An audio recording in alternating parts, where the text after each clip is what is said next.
Every single time it's a perfect cut. You can use it on black pipe, galvanized pipe, leaves no burrs.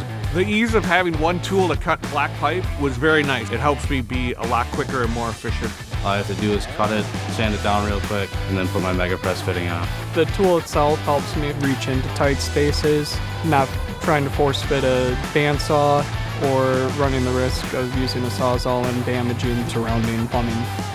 The blade lasted a lot longer than I thought it would, roughly 300 cuts. I thought the blade was very impressive. The clean cut of it worked very well for me. I don't have to grab any other tools. I just grab my steel pipe cutter and go.